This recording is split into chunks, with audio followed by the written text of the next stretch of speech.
সন্ধ্যায় নিজ বাসভবনে প্রধানমন্ত্রী আরতি করলেন, সেই ছবি আপনাদের দেখাচ্ছি। उमंग का यह अवसर है, खुशी का मौका है, जिसके लिए हम जानते हैं कि जो दीप प्रज्वलन है, दीप प्रज्वलन विशेष रूप से इस बात से जुड़ा हुआ है कि जब उत्साह, उमंग, जीवन में प्रकाश, जीवन में आशा का संचार होता है तो दीप जलाए जाते हैं।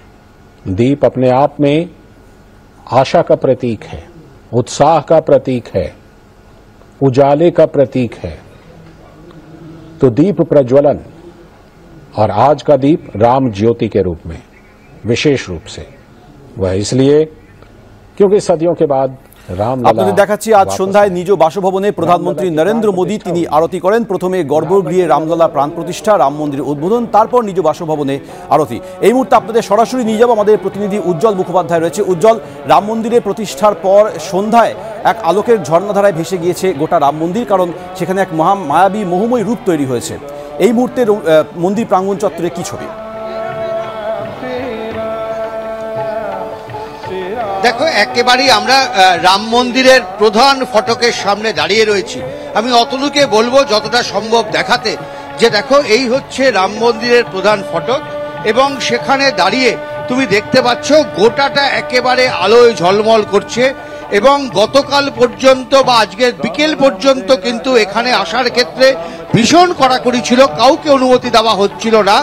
আজকে কিন্তু সমস্ত লক গেট খুলে দেওয়া হয়েছে, যারা আসছেন তারা প্রত্যেকেই কিন্তু এখানে আসতে পারছেন, একেবারে মন্দির প্রাঙ্গণ পর্যন্ত তারা পৌঁছে যেতে পারছেন। যদিও ভেতরে ঢোকার অনুমতি এখনো পর্যন্ত দেওয়া হচ্ছে না, কারণ এখনো কিছু কাজ বাকি রয়েছে, প্রশাসনিক কিছু বিষয় বাকি রয়েছে। তবে এই গেট পর্যন্ত আসতে এখন আর কিন্তু কোনো বাধা নেই।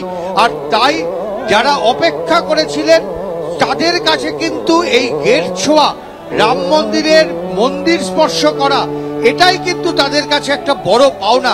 ফলে তুমি দেখতে পাচ্ছ একেবারে বাঁধ ভাঙা মানুষের ভিড়। আমরা অনেকক্ষণ ধরে এখানে দাঁড়িয়ে রয়েছি এবং ক্রমাগত মানুষের ঢেউ কিন্তু এখানে আছড়ে পড়ছে। কোথাও এই যে মানুষের ভিড়, সেখানে তুমি সবাইকে খুঁজে পাবে, যেমন পাবে অন্ধ্রপ্রদেশের মানুষকে, যেমন পাবে আসামের মানুষকে, ঠিক একই রকম ভাবে পাবে পশ্চিমবঙ্গের মানুষকে, এখানে পাবে বিহারের মানুষকে, এখানে পাবে মধ্যপ্রদেশের মানুষকে। কারণ এই মুহূর্তে একটা ভারত দাঁড়িয়ে রয়েছে রাম মন্দিরের সামনে। প্রায় 500 বছর ধরে যে মন্দিরকে ঘিরে বারবার বিতর্ক তৈরি হয়েছে, 500 বছর ধরে যে মন্দির কখনো আদালতের দ্বারস্থ হয়েছে অথবা কখনো রীতিমতো সংঘর্ষের রূপ নিয়েছে, 500 বছর বাদে সেই মন্দির আজকে চালু হলো, মন্দির উদ্বোধন হলো এবং সেখানে রামলালার প্রাণ প্রতিষ্ঠা হলো। এটা বোধহয় হিন্দু ভাবাবেগ যারা বিশ্বাসে করেন, যারা রাম ভক্ত, তাদের কাছে এর থেকে বড় কোনো পাওনা আর হতে পারে না।